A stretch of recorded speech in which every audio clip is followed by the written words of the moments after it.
तो जय हिंद बच्चों, क्लास 12th से हम लेकर आ चुके हैं आप लोगों के लिए फिजिक्स से इलेक्ट्रोस्टैटिक ब्रांच का आपके पास। ये जो इलेक्ट्रोस्टैटिक ब्रांच है उसके अंदर बहुत सारे टॉपिक्स हैं।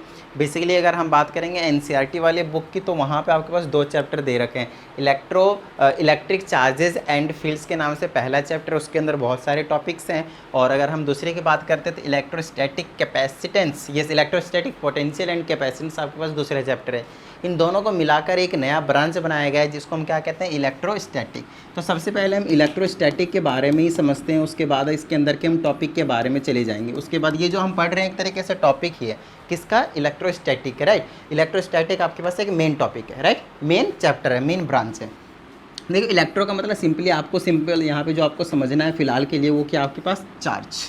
क्या समझना है, चार्ज। मतलब हम यहाँ पे जो बात करने वाले हैं वो हम बात करेंगे चार्ज के बारे में। दूसरा स्टैटिक का मतलब क्या रहता है आपके पास, रेस्ट।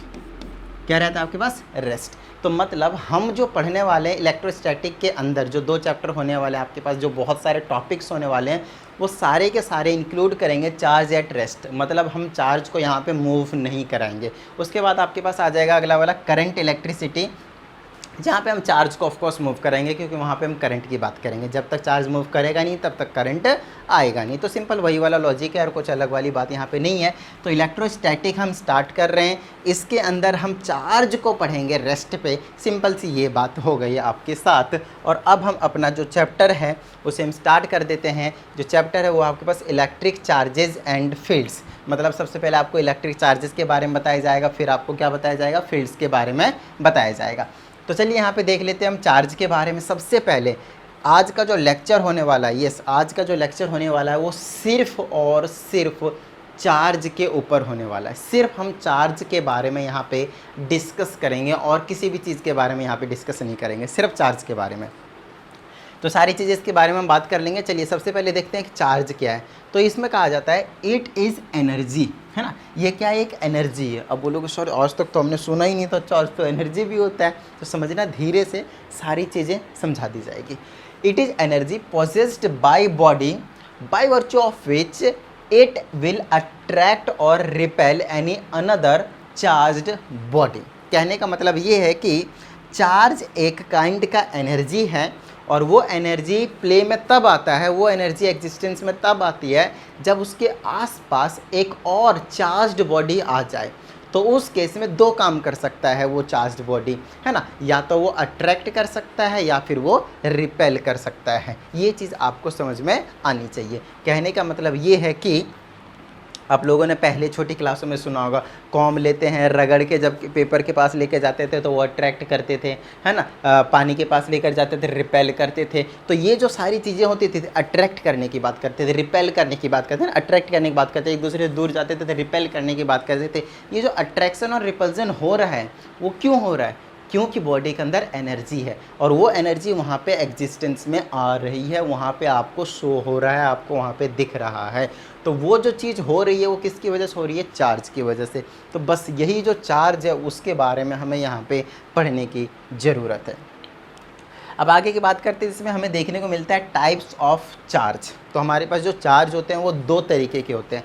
पहला होता है पॉजिटिव चार्ज और दूसरा होता है नेगेटिव चार्ज। बहुत सारे स्टूडेंट्स को डाउट रहता है और सीधा बोल देते हैं कि तीसरा चार्ज होता है 0। गलत। टाइप्स ऑफ चार्ज में आपको चार्ज के सिर्फ 2 ही टाइप्स देखने को मिलेंगे, एक पॉजिटिव चार्ज एंड एक नेगेटिव चार्ज। ध्यान रखना, आपको 0 कोई चार्ज नहीं है ना, वो एक न्यूट्रल बॉडी के लिए यूज़ होता है।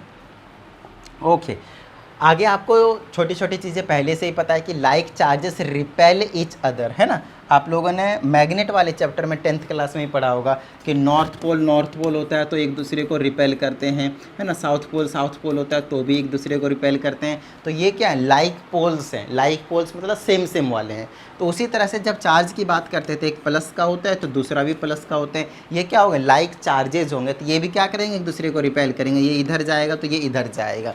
दूसरा, अगर दोनों ही माइनस के हो गए तब भी कोई दिक्कत नहीं, ये इधर जाएगा और ये इधर जाएगा। चलिए, अगर आपके पास ये पहली लाइन होगी कि लाइक चार्जेस मतलब जो सेम चार्जेस होते हैं, जैसे प्लस प्लस या फिर माइनस माइनस, वो एक दूसरे को क्या करते हैं, रिपेल करते हैं। क्या करते हैं, रिपेल करते हैं, एक दूसरे से दूर जाते हैं।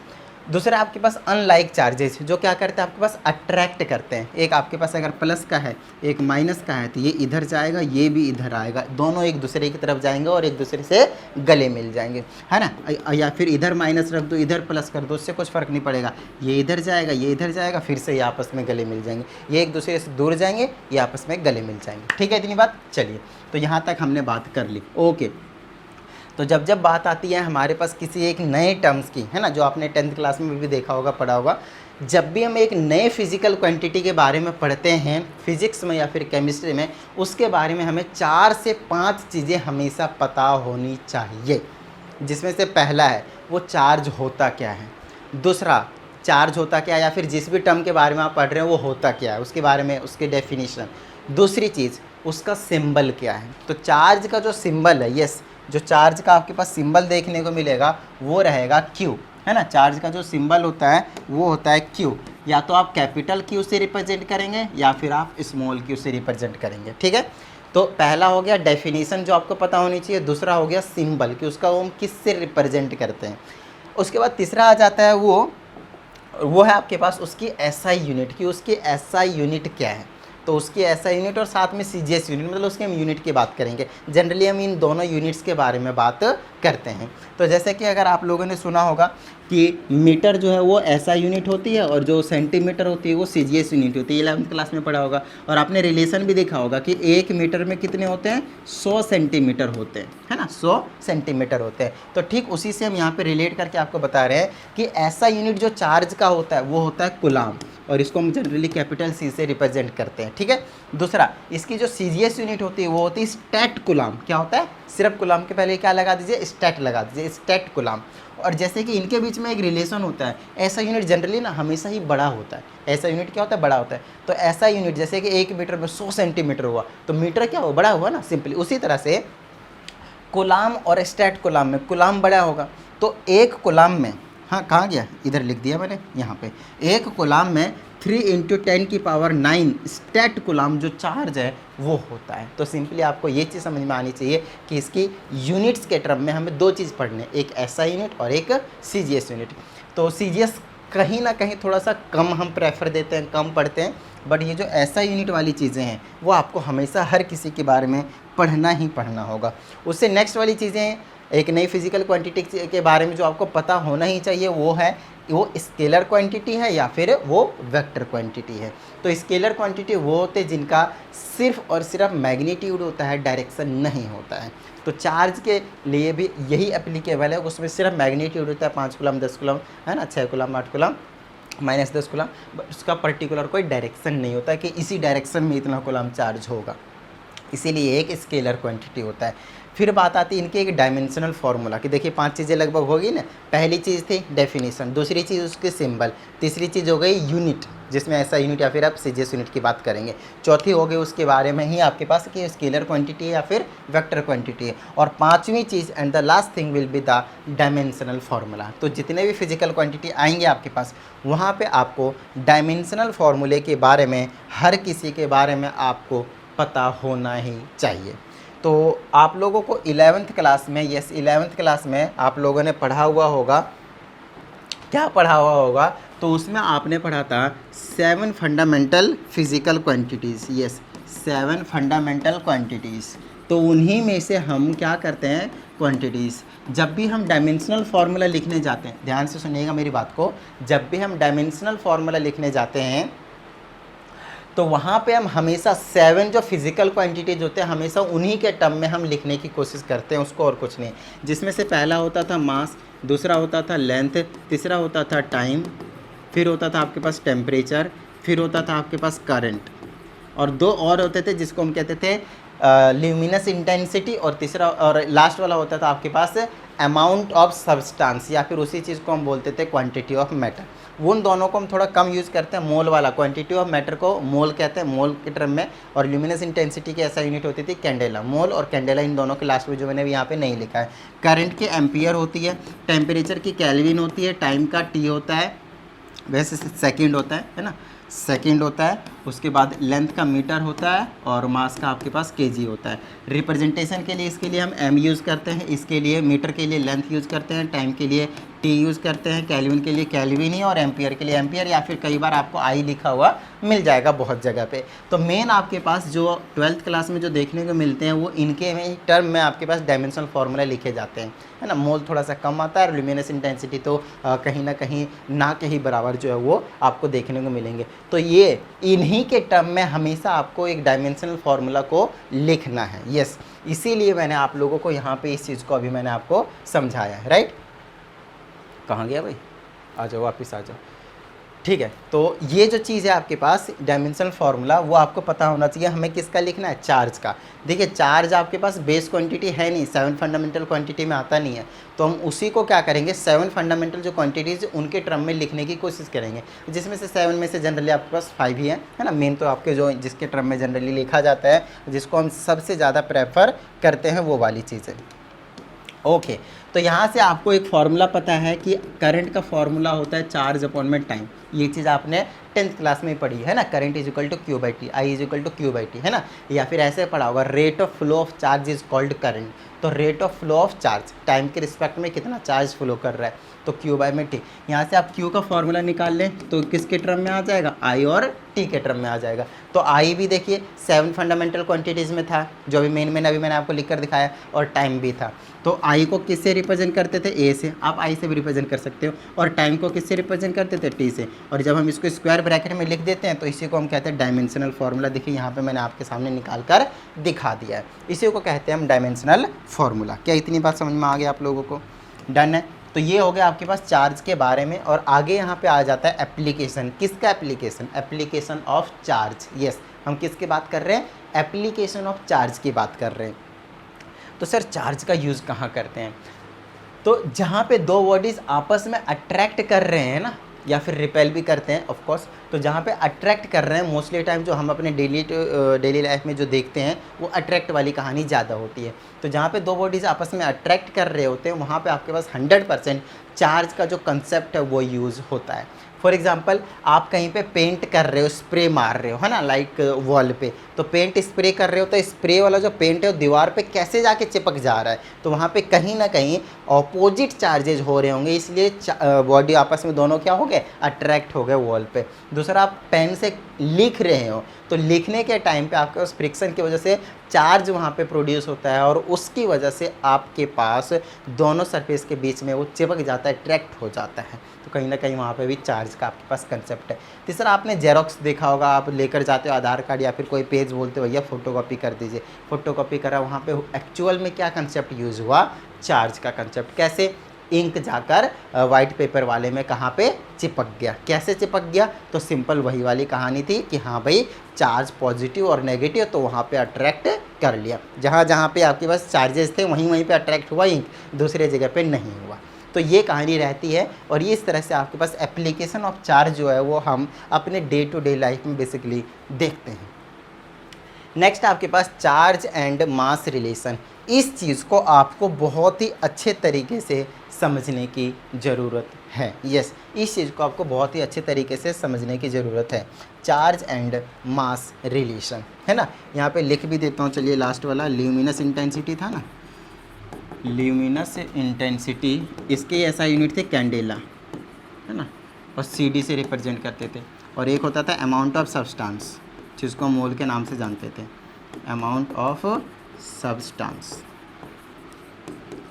है ना, मोल होता था, MOLE, और सिंबल के लिए हम MOL ही, सिंपल MOL यूज़ करते थे जब भी यूनिट के टर्म में लिखने की कोशिश करते थे। ओके, तो अभी मैं फ़िलहाल मैं आप लोगों को लेकर चलता हूँ चार्ज एंड मास रिलेशन के बारे में पढ़ाने के लिए। मास रिलेशन मतलब चार्ज और मास के बीच में क्या रिलेशन है, तो इसको समझने के लिए आपको थोड़ा सा बेसिक कंसेप्ट जो है वो आपको समझने की ज़रूरत पड़ेगी।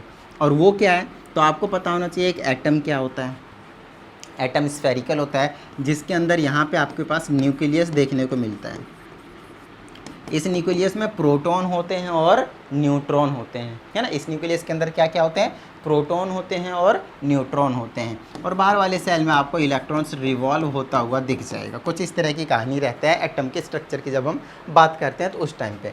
अच्छा, प्रोटॉन जो होता है वो आपके पास प्लस के चार्ज होते हैं, इलेक्ट्रॉन जो होता है वो नेगेटिव के चार्ज होता है, और जो आपके पास न्यूट्रॉन होता है उसमें वो जीरो चार्ज होता है, वो क्या होता है आपके पास न्यूट्रल होता है। सिंपली आपको ये समझ में आनी चाहिए, वो क्या होता है आपके पास न्यूट्रल होता है, ठीक है।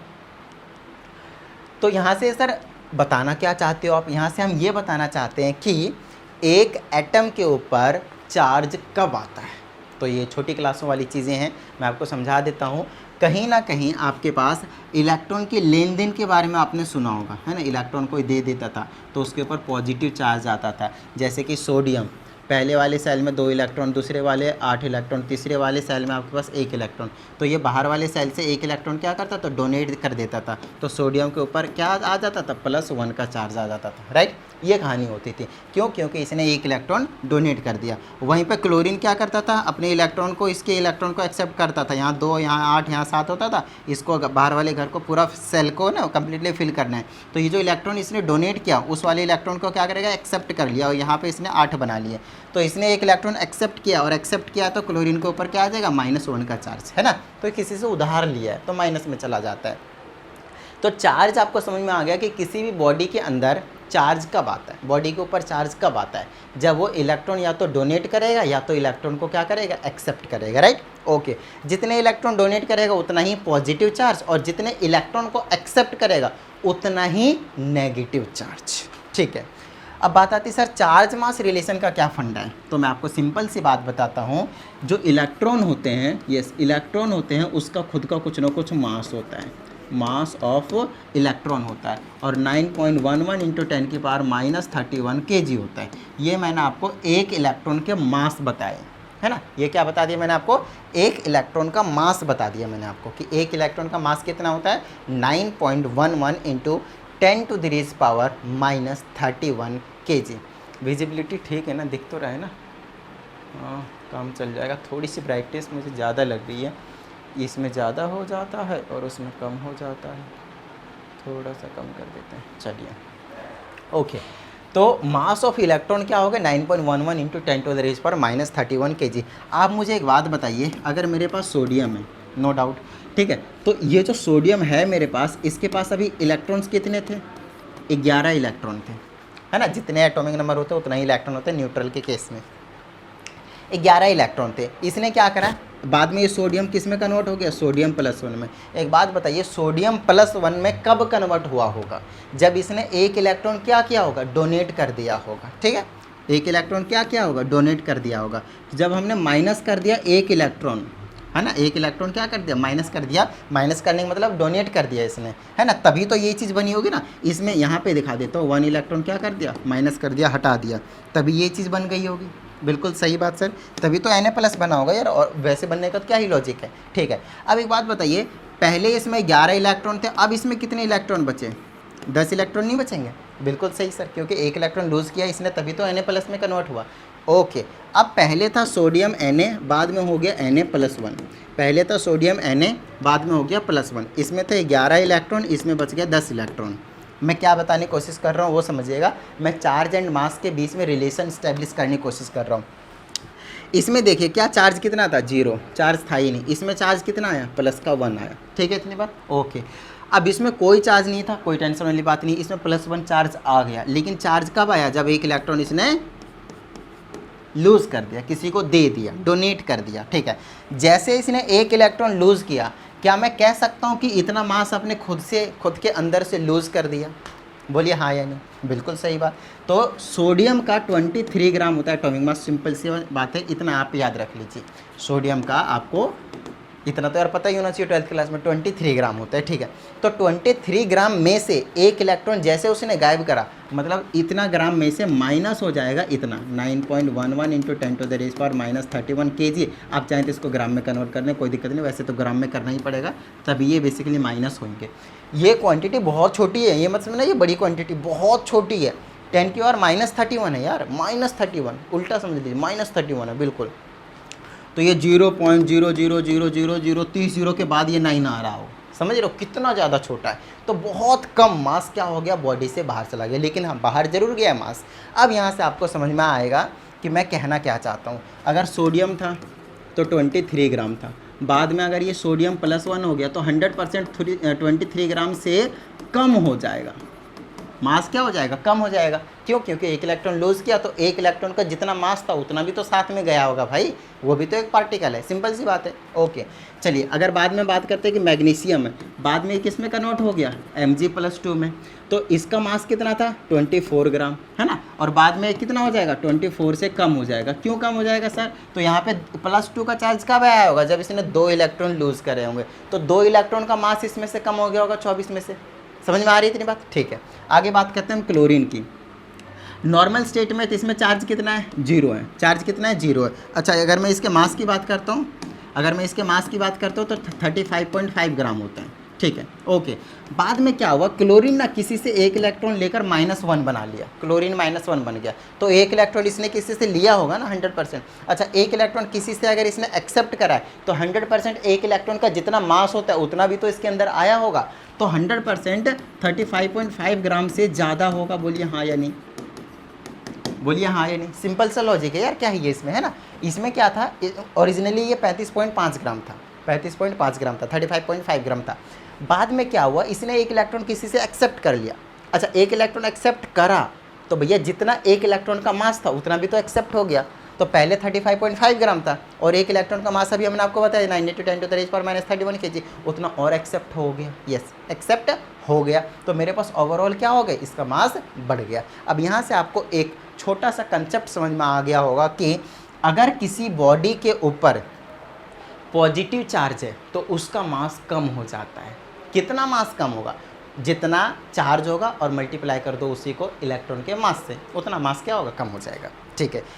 और किसी बॉडी के ऊपर अगर नेगेटिव का चार्ज है तो 100% उसका मास बढ़ गया होगा। कितना बढ़ गया होगा, जितना चार्ज है उतना ही से मल्टीप्लाई कर दो एक इलेक्ट्रॉन के मास को, मतलब 9.11 × 10⁻31 kg से मल्टीप्लाई करके उतना मास क्या होगा, बढ़ गया होगा।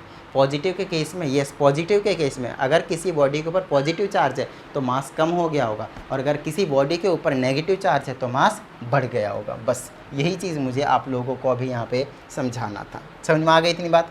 डन है। चलिए आगे की बात कर लेते हैं। यहाँ पे हमने आपके सामने वही चीज़ लिख रखा है, कुछ अलग चीज़ें नहीं लिखी हैं। यहाँ पे आपको ये जो 2 छोटे छोटे बॉक्स दिख रहे हैं ना, इनकी वैल्यूज़ आपको याद रखने पड़ेंगे, ये बहुत ज़्यादा इंपॉर्टेंट है। सबसे पहले चार्ज ऑन इलेक्ट्रॉन, एक इलेक्ट्रॉन के ऊपर चार्ज इतना होता है, माइनस का 1.6 × 10⁻19 कूलम। दूसरा, प्रोटॉन के ऊपर सेम चार्ज होता है, बस प्लस का होता है, और न्यूट्रॉन के ऊपर क्या होता है, 0 चार्ज होता है। ये आपको पता होना चाहिए। दूसरा, मास तीनों का पता होना चाहिए। Mass of electron 9.11 × 10⁻31 kg।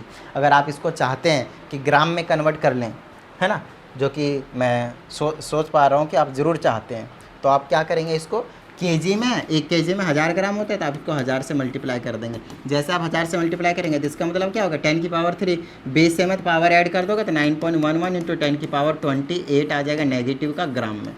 Yes, इतना आ जाएगा ग्राम में, है ना। इसके साथ भी आप वही कर सकते हो, 10⁻24 10⁻24 आ जाएगा। अगर आप 1000 से मल्टीप्लाई कर देते हैं तो ग्राम में आ जाएगा। मास ऑफ प्रोटॉन 1.672 × 10⁻27 kg, और मास ऑफ न्यूट्रॉन आपके पास कुछ इतना है 1.675 × 10⁻27 kg। तो ये जो 2 बॉक्स मैंने आप लोगों को दिखाए ना, बहुत ज़्यादा इंपॉर्टेंट है।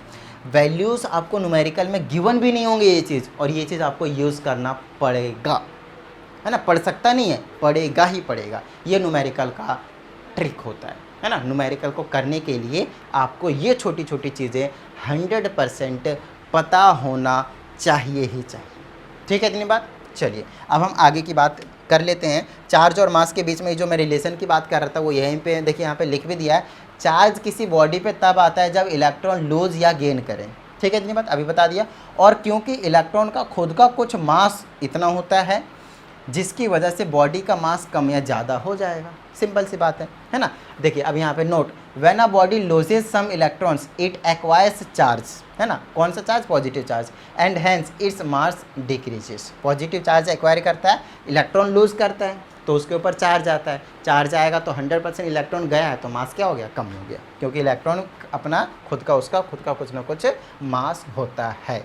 तो चार्ज एंड मास के बीच का रिलेशन यही है कि अगर बॉडी के ऊपर पॉजिटिव चार्ज आया, यहाँ पे आप पॉजिटिव चार्ज लिख लेंगे, एंड एक्वायर्स पॉजिटिव चार्ज, यहाँ पे पॉजिटिव चार्ज को इंक्लूड करेंगे, ठीक है ना। ओके, अब नेक्स्ट की हम टॉपिक की बात करते हैं तो वो आपके पास इंडक्शन ऑफ चार्ज।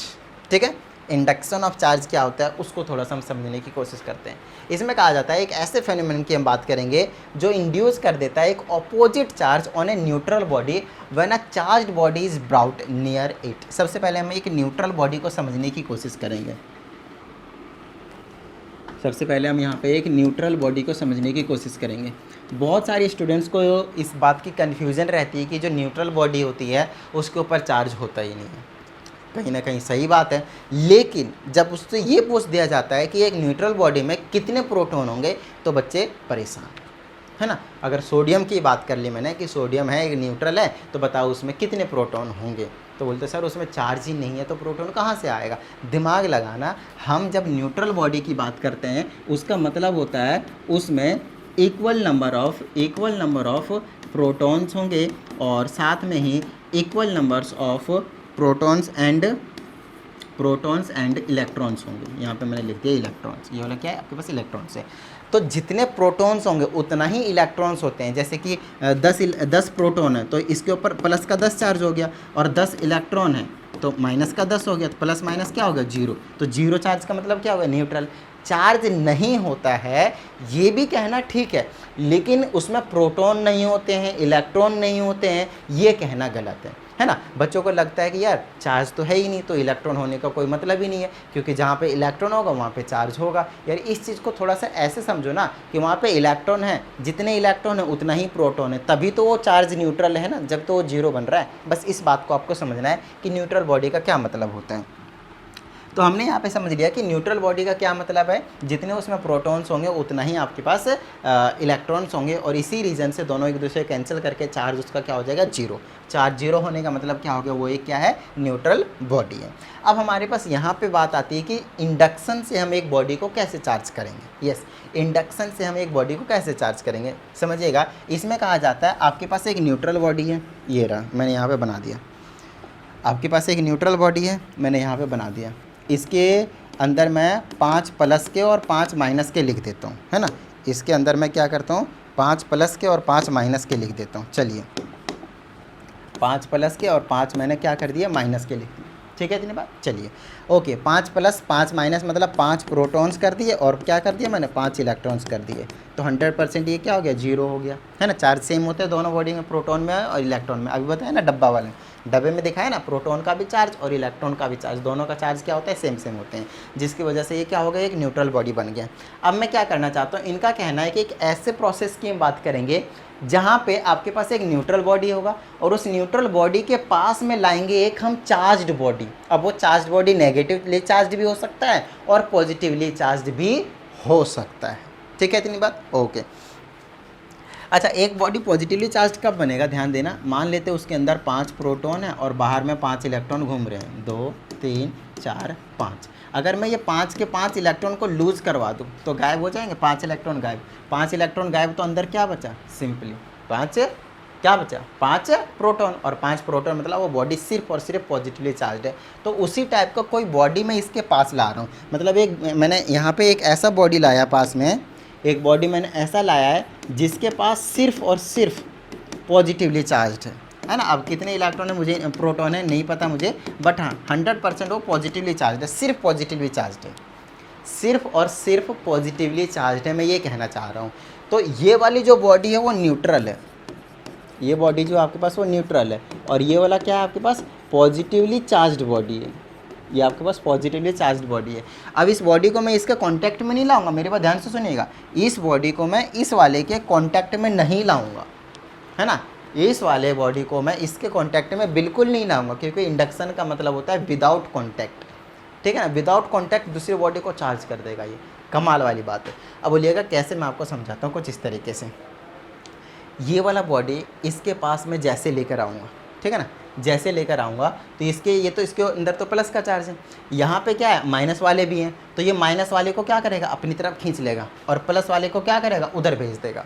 तो ये इसके बाद आपको नज़ारा कुछ ऐसा दिखेगा, इसके माइनस वाले इधर 5 अलाइन हो जाएंगे और प्लस वाले इधर अलाइन कर देंगे क्योंकि रिपेल करेंगे, और दूसरा वाला जो बॉडी है वो प्लस प्लस प्लस से तो भरा हुआ है, उसमें तो कोई टेंशन वाली बात नहीं है, ठीक है इतनी बात ओके, इसके बाद हम क्या करते हैं, एक बॉडी को पॉजिटिवली चार्ज कैसे बनाते हैं, एक बॉडी को नेगेटिवली चार्ज कैसे बनाते हैं, वो आपको यहीं से पता चल जाएगा। यहाँ पे एक क्वेश्चन भी कह रखा है कि how can we make a body completely positively charged body. तो उसके लिए हम इस वाले प्रोसेस का यूज़ करते हैं, चार्जिंग बाय इंडक्शन। तो यहाँ पे लाया थोड़ा सा पास में, नेगेटिव चार्ज को अपनी तरफ अट्रैक्ट करा, पॉजिटिव वाला इधर सेपरेट हो गया। इसको हम क्या करते हैं, अर्थिंग दे देते हैं, नीचे में अर्थ में भेज देते हैं। ये जितने भी प्लस वाले चार्ज है ना, उसको मैंने क्या कर दिया, नीचे अंदर भेज दिया चार्ज को। तो अब इस वाले अब इस वाले बॉडी को हटा दो, तो यहाँ पर क्या बच गया, इस बॉडी में सिर्फ माइनस वाले चार्ज डिस्ट्रीब्यूट हो जाएंगे। सिर्फ माइनस वाले चार्ज 6 लिख दिया क्या, 5 ही थे ना, 5 लिख दो, कोई दिक्कत वाली बात नहीं, ठीक है। इतनी बात। तो इसमें क्या हो गया, अब ये वाला बॉडी मैंने क्या करा, हटा दिया। अब ये जो बॉडी बच गया वो क्या हो गया, नेगेटिवली चार्ज बॉडी बच गया, और कुछ नहीं। ये जो बॉडी बच गया वो क्या बच गया आपके पास, नेगेटिवली चार्ज बॉडी बच गया। तो कुछ इस तरीके से हम एक बॉडी को नेगेटिवली चार्ज या फिर पॉजिटिवली चार्ज हम बना सकते हैं। अच्छा, यहाँ पे क्वेश्चन है कि how can you make a body completely positively charge. तो यहाँ पे भी उसके स्टेप्स लिख रखे हैं। पहला लिख दिया, take a neutral body, it contains equal number of protons and electrons, जितने प्लस के उतने ही माइनस के, देख लीजिए। अच्छा, bring a negatively charge body near it, अगर आपको पॉजिटिवली बनाना है तो नेगेटिवली चार्ज बॉडी इसके पास लाओगे, और अगर नेगेटिवली बनाना है तो पॉजिटिवली बॉडी इसके पास लाओगे, और कुछ नहीं। तो ये माइनस का लाएंगे तो प्लस वाला अपनी तरफ खींच लेगा, माइनस वाला बाहर, माइनस वाले को अर्थिंग दे देंगे, उसके बाद इसको हटा देंगे, तो ये वाला बॉडी क्या बन गया, पॉजिटिवली चार्ज बन गया। Similarly we can make a negatively charge body, जो अभी मैंने आपको बना के दिखा भी दिया। यस, अब हम बात करते हैं यहाँ पे प्रॉपर्टीज़ ऑफ चार्ज की। बहुत ही ज़्यादा इम्पॉर्टेंट टॉपिक है आपके पास, है ना, प्रॉपर्टीज़ ऑफ चार्ज, ठीक है। अब प्रॉपर्टीज़ ऑफ चार्ज में क्या देखने को मिलते हैं, वो पहला है आपके पास like charges repel and unlike charges attract, ये अभी हमने आपको स्टार्टिंग में ही बता दिया है। दूसरी चीज़ है आपके पास एडिटिविटी ऑफ चार्ज, है ना, क्योंकि स्केलर क्वांटिटी होता है, सुनिएगा ध्यान से मेरी बात, क्योंकि जो चार्ज है वो आपके पास स्केलर क्वांटिटी होता है, वेक्टर क्वांटिटी नहीं होता है। तो इसमें डायरेक्शन वायरेक्शन लेने की कोई ज़रूरत नहीं होती। जितने भी चार्ज है उसको आप सिंपली अलजेब्रिकली ऐड कर सकते हो। एग्जाम्पल के तौर पे आपका मान लेते हैं कि मास जो है 50 kg है, 50 kg है, आपके फ्रेंड का 60 kg है, तो आप सिंपली इसको ऐड कर देंगे कि 50 एंड 60 110 kg हो गया टोटल। वहीं अगर ये दोनों वेक्टर क्वांटिटी तो हमें इसको डायरेक्शन को पर्टिकुलरली रखने के बाद इसको एडिशन करना पड़ता। तो जितने भी स्केलर क्वांटिटी तो उसको हम सिंपली ऐड करते थे अलजेब्रिकली। जैसे कि एग्जांपल, ये कॉलम ये कॉलम ये कॉलम ये कॉलम ये कॉलम, इतना चार्ज आपके पास है ना, क्यू क्यू क्यू क्यू लिख दिया, बट एक्चुअल में कुलाम होना था यहाँ पे, है ना, 2 कुलाम, है ना, Q Q Q Q Q नहीं चलेगा यहाँ पे भाई, एक्चुअल में ये कुलाम है, ठीक है ना, कुलाम कुलाम कुलाम कुलाम कुलाम, ये सारी कुलाम है ना, 2 कुलाम चार्ज, एक -1 coulomb charge, +5 coulomb charge, -7 coulomb charge, है ना, और प्लस के 10 कुलाम चार्ज। इन सब को मैं क्या करूँगा, सिंपली ऐड कर दूंगा, साइन के साथ, ध्यान रखना, प्लस माइनस जो भी होंगे ना उनको साइन के साथ ऐड कर देंगे, प्लस का 9 कुलाम, टोटल जो चार्ज है वो आ जाएगा। तो कुछ इस तरह की कहानी आपको देखने को मिल जाती है। क्या इतनी बात समझ में आ गया आप लोगों को? डन है, ठीक है। तो इस तरह से आप एडिटिविटी ऑफ चार्ज को दर्शाएंगे, बताएंगे। तो आपको मैंने यहाँ पे 2 प्रॉपर्टी बता दी है। पहला, like charges attract each other, repel each other, and unlike charges attract each other. दूसरी प्रॉपर्टी एडिटिविटी ऑफ चार्ज बता दिया कि सिंपली आप इनको ऐड कर सकते हैं। तीसरा and the most important, yes, तीसरा एंड द मोस्ट इम्पॉर्टेंट, उसके बाद आज का जो लेक्चर होगा वो, इसके बाद एक छोटा सा पेज और है उसको हम और कवर करेंगे। उसके बाद आज का जो लेक्चर होगा वो थियोरेटिकल वाला पार्ट जो है वो क्लियर हो जाएगा, कंप्लीट हो जाएगा। उसके बाद इसके टॉपिक के ऊपर जितने भी न्यूमेरिकल्स बनते हैं हम उसको एक बार ज़रूर कवर करने की कोशिश करेंगे। तो सबसे पहले हम यहाँ पे बात कर लेते हैं क्वांटाइजेशन ऑफ चार्ज की। यस, तीसरी प्रॉपर्टी है आपके पास क्वांटाइजेशन ऑफ चार्ज की। तो इसको भी थोड़ा सा हम यहाँ पे समझाने की कोशिश करेंगे। तो वापस लेकर चलता हूँ मैं, यहाँ पे आ जाते हैं। तो सबसे पहले हम समझते हैं क्वांटाइजेशन ऑफ चार्ज, ठीक है ना। देखिए क्वांटाइजेशन का मतलब क्या है, पहले उस चीज़ को समझने की कोशिश करेंगे। आपके पास आंसर में लिखा रहेगा चार्ज इज़ क्वांटाइज्ड, है ना, चार्ज इज़ क्वांटाइज्ड। अब ये जो चार्ज इज़ क्वांटाइज्ड है उसका मतलब क्या है ना, वो चीज़ समझने की कोशिश करते। देखिए सबसे पहले ये समझिए, है ना, चार्ज में भी, ऐसा कर देते हैं, smallest charge that can exist independently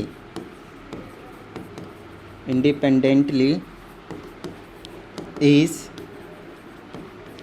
charge on an electron, या फिर इसकी जगह आप प्रोटॉन भी रख सकते हैं क्योंकि दोनों का ही चार्ज क्या आपके पास सेम सेम है, बस प्लस माइनस का फ़र्क होता है और कुछ नहीं। क्वांटाइजेशन ऑफ चार्ज का क्या मतलब है वो अभी बाद में समझ में आएगा। सबसे पहले आप ये समझिए कि जो स्मॉलेस्ट चार्ज जो इंडिपेंडेंटली एग्जिस्ट कर सकता है वो कितना छोटा है, तो वो इतना छोटा है जितना चार्ज एक इलेक्ट्रॉन के ऊपर होता है। इससे छोटा चार्ज एग्जिस्ट नहीं करता, इससे छोटा चार्ज एग्जिस्ट नहीं करता। समझ में आ रही थी बात? इससे छोटा चार्ज आपके पास बिल्कुल भी एग्जिस्ट नहीं करता है। ठीक है इतनी बात? ठीक है, ओके। एक बात बताइए, अगर मैं आपको सिंपली बोलता हूँ कि 1 ग्राम मास का एक एग्जांपल के तौर पे मास का 1 ग्राम सबसे छोटी यूनिट है, सबसे छोटी यूनिट है 1 ग्राम। तो आप बाकी जितने भी बड़े यूनिट होंगे उसको आप छोटे के टर्म में लिखने की कोशिश करेंगे। जैसे आपने बोला 1 kg, तो आपने 1 kg को क्या बोल दिया? 1000 ग्राम। तो 1000 ग्राम के टर्म में लिखा आपने, क्यों? क्योंकि ग्राम आपकी सबसे छोटी यूनिट है। ठीक है, उसी तरह से हम यहाँ पे क्या कह रहे हैं कि जो चार्ज होगा वो सबसे छोटा कितना हो सकता है? वो हो सकता है चार्ज ऑन एन इलेक्ट्रॉन या फिर चार्ज ऑन एन प्रोटॉन। और वो कितना होता है? वो होता है 1.6 × 10⁻⁻⁻19 coulomb. So this is your smallest charge that can exist independently. Plus लगा दूंगा तो प्रोटॉन का चार्ज बन जाएगा, माइनस लगा दूंगा यहाँ तो इलेक्ट्रॉन का चार्ज बन जाएगा, और कुछ डिफरेंस नहीं है इन दोनों के बीच में। ठीक है, तो आपको ये पता चल गया कि सबसे जो छोटा वाला चार्ज है, यस, सबसे जो छोटा वाला चार्ज है वो इलेक्ट्रॉन का चार्ज है या फिर प्रोटॉन का चार्ज है। सिंपल सी ये बात है। ओके, तो अगर मैं ऐसी कुछ बात करता हूँ कि एक बॉडी के ऊपर कितना चार्ज है, फिर से सुनिएगा, अगर मैं कुछ ऐसी बात करता हूँ कि एक बॉडी के ऊपर कितना चार्ज है, तो 100% आप क्या बोलेंगे पता है? एक इलेक्ट्रॉन के, मान लो कि आपने ऐसा बोला कि 10 कूलम चार्ज है या फिर 50 कूलम चार्ज है, तो वो जो चार्ज है वो कैसे आ रहा है, सबसे पहले वो चीज़ समझने की ज़रूरत है। वो जो चार्ज निकल कर आ रहा है वो सिंपली कुछ इस तरीके से आ रहा है कि एक इलेक्ट्रॉन के ऊपर इतना चार्ज है, उसमें 2 इलेक्ट्रॉन होंगे, 3 इलेक्ट्रॉन होंगे, 4 इलेक्ट्रॉन होंगे, 5 इलेक्ट्रॉन होंगे, उसमें कितने इलेक्ट्रॉन है, यस, उसके ऊपर, इसके अंदर बॉडी के अंदर कितने इलेक्ट्रॉन है उस पर डिपेंड कर रहा है। फॉर एग्जांपल मेरे पास ये एक बॉडी है, इसके अंदर 10 इलेक्ट्रॉन है, इसके अंदर क्या 10 इलेक्ट्रॉन है। तो आपने बोला कि इसके इस बॉडी के ऊपर कितना टोटल चार्ज है, तो टोटल चार्ज निकालने के लिए आपको एक इलेक्ट्रॉन का चार्ज पता है, तो एक इलेक्ट्रॉन का चार्ज कितना हो गया? 1.6 × 10⁻⁻19 कूलम। ये सबसे छोटा वाला चार्ज है वैसे भी। तो टोटल इसमें कितने इलेक्ट्रॉन है? 10। तो जब इसको 10 से आप मल्टीप्लाई कर देंगे तो आपको टोटल आपके पास क्या आ जाएगा? चार्ज निकल कर आ गया कूलम में। तो उस बॉडी के अंदर टोटल कितना चार्ज है वो कैसे पता चलता है? उसके अंदर कितने नंबर ऑफ इलेक्ट्रॉन्स हैं उससे पता चल जाता है हमें, और कुछ नहीं।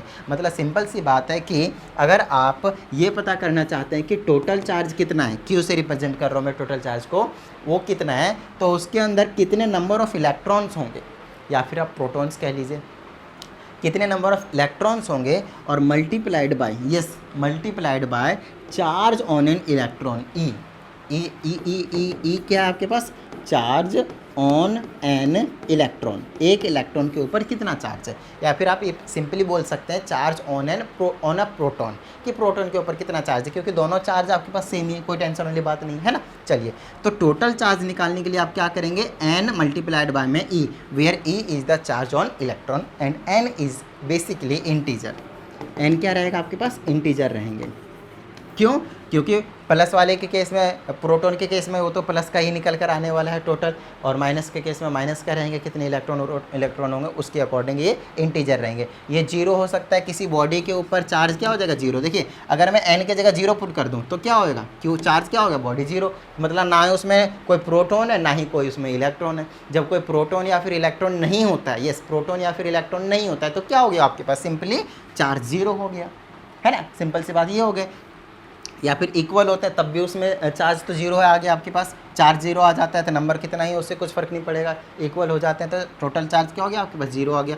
दूसरी चीज़ आप समझिएगा यहाँ पे बहुत अच्छे तरीके से कि अगर मैं n की वैल्यू 1 रखता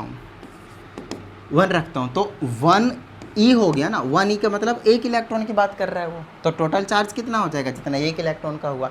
अगर मैं यहाँ पे 2 रखता हूँ, 2 इलेक्ट्रॉन की बात करूँगा, तो 2 मल्टीप्लाई ई हो जाएगा, मतलब एक इलेक्ट्रॉन का चार्ज मल्टीप्लाइड बाय में 2, तो टोटल चार्ज होगा 2 मल्टीप्लाई में, और ये वाला जो चार्ज की वैल्यू है। फिर 3 मल्टीप्लाई में ई बोल सकता हूँ, 4 मल्टीप्लाई में ई बोल सकता हूँ। अब यहाँ पे चीज़ों को समझने की ज़रूरत है कि अगर मेरे को टोटल चार्ज चाहिए तो 100% मुझे सबसे जो छोटी वाली चार्ज है उसको मल्टीप्लाई करना पड़ेगा उससे कि कितने उसमें प्रोटॉन है या फिर उसमें कितने इलेक्ट्रॉन है। बस इतनी सी बात आपको समझना था और कुछ नहीं। इसी को कहा जाता है charge is quantized. Charge is quantized का मतलब ये है कि क्वांटाइजेशन ऑफ चार्ज का मतलब ये है कि charge is integral multiple of, charge is integral multiple of, यहाँ पे देखिए लिख दिया, charge exist if and only if it is integral multiple of charge on an electron. मतलब एक इलेक्ट्रॉन या फिर प्रोटॉन भी कह सकते हो, कोई टेंशन वाली बात नहीं, वो तो अभी हमने आपको बता ही दिया। तो एक इलेक्ट्रॉन के ऊपर या फिर एक प्रोटॉन के ऊपर जितना चार्ज होता है उसी के इंटीग्रल मल्टीपल होते हैं। तो इंटीग्रल मल्टीपल का मतलब यही था कि टोटल चार्ज किसके इक्वल होगा, इंटीजर से मल्टीप्लाई कर दीजिए किसको, किसको, यस ई को, है ना, मतलब चार्ज ऑन इलेक्ट्रॉन को या फिर चार्ज ऑन प्रोटॉन को। सिंपल सा लॉजिक और कुछ नहीं। अब ध्यान रखिएगा यहाँ पे ये जो एन होता है, एन होता है ऑफ कोर्स वो डेसिमल में नहीं हो सकता, क्योंकि मैंने आपको बोल दिया इंटीजर है। अब इंटीजर में तो वही आता है, या तो पॉजिटिव वाले या फिर नेगेटिव वाले या फिर आपके पास क्या आएंगे, 0।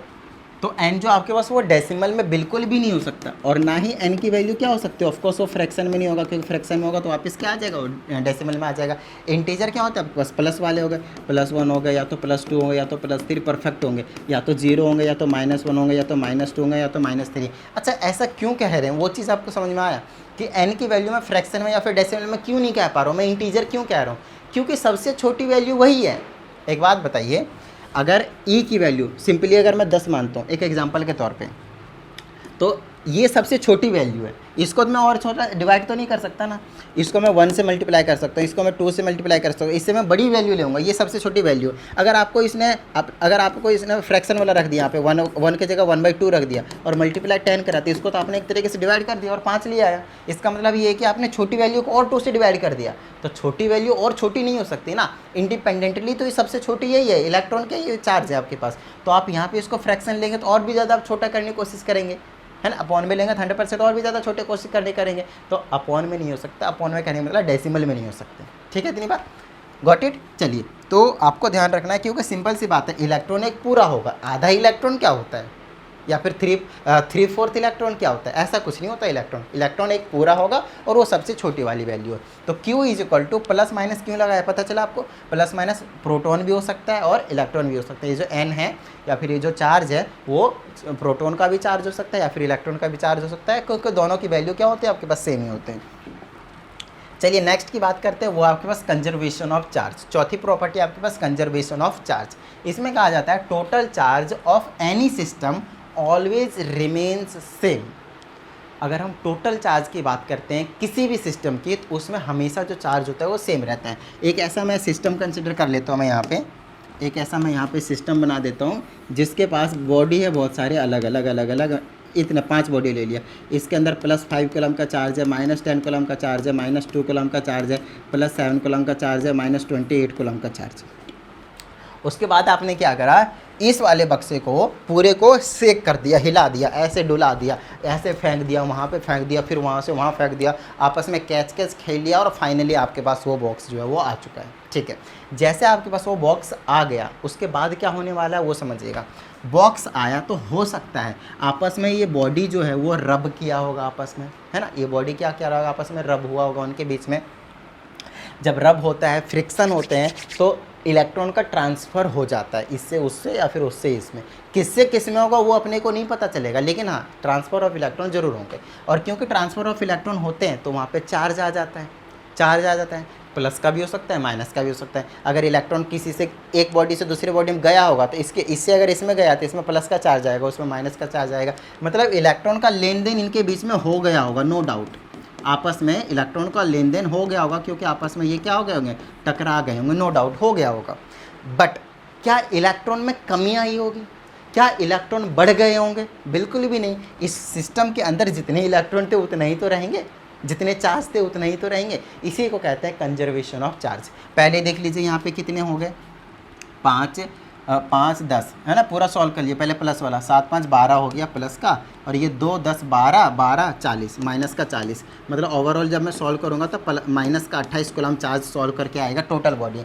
जब सेक करने के बाद हो सकता है, यस हो सकता है इस वाले बॉडी के ऊपर -20 कूलम का चार्ज हो गया होगा, क्योंकि इसने इलेक्ट्रॉन को एक्सेप्ट कर लिया होगा जब आपस में टकरा रहे होंगे, तो हो सकता है ऐसी पॉसिबिलिटी है। इसके ऊपर माइनस से +8 कूलम का चार्ज हो गया होगा, पॉसिबिलिटी है, नो प्रॉब्लम। इसके अंदर माइनस का 10 कूलम चार्ज हो गया होगा, इसके ऊपर माइनस का 5 कूलम चार्ज हो गया होगा, ठीक है ना। उसके बाद यहाँ पे अब इसके अकॉर्डिंग यहाँ पे पाँचवें वाले को आप इसी के अकॉर्डिंग सॉल्व करेंगे, मेरी बात ध्यान से सुनिएगा। उस हिसाब से सॉल्व करेंगे कि कितना आना चाहिए, माइनस का 28 कूलम चार्ज आना चाहिए। तो ये हो गया माइनस का 30 हो गया, माइनस का 35 प्लस का 8 कितना बन गया, कितना बन गया, ये 8 कम कर दीजिए तो माइनस का 27 कूलम। तो अगला वाला माइनस का 1 कूलम कर दीजिए 100%। तो ओवरऑल जब मैंने इसको सॉल्व किया तब भी कितना आया, माइनस का 28 कूलम चार्ज ही आया, इसमें भी कुछ भी फ़र्क नहीं पड़ेगा। तो कुछ इस तरीके से इसको हम कहते हैं कंजर्वेशन ऑफ चार्ज, चार्ज में कुछ भी फ़र्क नहीं आया। Got it. चलिए आगे की बात कर लेते हैं, और this is your last page, है ना। ओके, तो ways of charging of body में हमारे पास 3 पार्ट यहाँ पे देखने को मिलेगा। 3 तरीके से हम किसी भी एक बॉडी को चार्ज कर सकते हैं, जिसमें से अभी एक तो मैंने आप लोगों को बता दिया, चार्जिंग बाय इंडक्शन, ये वाली चीज़। यस, ऊपर हमने अभी जस्ट इस वाले पोर्शन को डिस्कस करा हुआ है यहाँ पे, इंडक्शन ऑफ चार्ज, ये वाला बॉडी जहाँ पे हमने आपको सिखाया कि एक बॉडी को हम किस तरीके से कम्प्लीटली पॉजिटिवली चार्ज या फिर कम्प्लीटली नेगेटिवली चार्ज हम उसको बना सकते हैं। तो सेम एज इट इज़ यहाँ पे आपको वही काम करना है कि एक बॉडी को हम किस तरीके से इंडक्शन से चार्ज कर सकते हैं, राइट। इंडक्शन से चार्ज वाला सिंपल वही था, पॉजिटिवली चार्ज या फिर नेगेटिव चार्ज कैसे बनाएंगे। दूसरा आपके पास चार्जिंग बाय कंडक्शन। अब कंडक्शन में इसमें क्या होता था आपके पास, विदाउट कॉन्टैक्ट, है ना, दो बॉडी को हम कॉन्टैक्ट में लाते ही नहीं थे। तो इस चीज़ को ध्यान रखना है कि किस में कॉन्टैक्ट है और किस में कॉन्टैक्ट नहीं है। और कंडक्शन का मतलब नाम से ही समझ में आता है कि भैया हाँ ये तो कॉन्टैक्ट में जा रहा होगा, क्योंकि कंडक्शन का क्या मतलब होता था, छोटे क्लास में हम पढ़ते थे, एक लोहे का रॉड है, इधर हम गर्म करते थे, इधर हम गर्म नहीं करते थे, फिर भी इधर क्या हो जाता था, गर्म हो जाता था। तो इसको क्या कहते थे, हीटेड बाय कंडक्शन, है ना। यहाँ पे क्या कहते हैं, कंडक्शन प्रोसेस कहते थे कि गर्म किससे हो रहा है, कंडक्शन प्रोसेस से। तो सेम काम है यहाँ पे, कॉन्टैक्ट में रहेंगे। ये वाला पार्ट क्या था, कॉन्टैक्ट में था, इसलिए हमने इसको क्या बोला था, कंडक्शन। तो चार्ज भी हम कंडक्शन के थ्रू करेंगे। तो चार्ज कंडक्शन के थ्रू कैसे होता है, सबसे पहले यहाँ पे देख ले। तो उसके लिए आपको क्या करना पड़ेगा, दो बॉडी को कंसिडर करना पड़ेगा, और यहाँ पे मैंने कर भी दिया है, देख लीजिए। ये वाला जो बॉडी हो कम्प्लीटली पॉजिटिवली चार्ज है, इसमें plus plus plus plus plus plus, देखिए 6 प्लस के हैं, है ना, मतलब इसमें सिर्फ और सिर्फ पॉजिटिवली चार्ज है। सेकेंड थिंग, इस वाले बॉडी को अगर आप नोटिस करें तो इसके ऊपर क्या है, 1 2 3 4 5, 5 प्लस के और 5 माइनस के।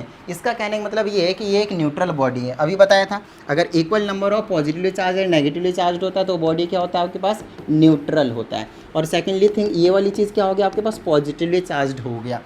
अब क्या होता है यहाँ पे चीज़ों को समझना है। इसके ऊपर मतलब मैं कह सकता हूँ कि कोई भी चार्ज नहीं है, यस कोई भी चार्ज नहीं है, लेकिन यहाँ पे क्या है, 6 प्रोटॉन से एक तरीके से मतलब 6 पॉजिटिव का चार्ज है।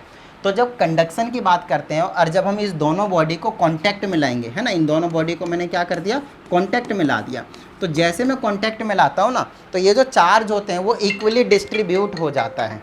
यस, इक्वली डिस्ट्रीब्यूट हो जाता है। हेलो, हाँ जी आ गए, ठीक है, थैंक यू।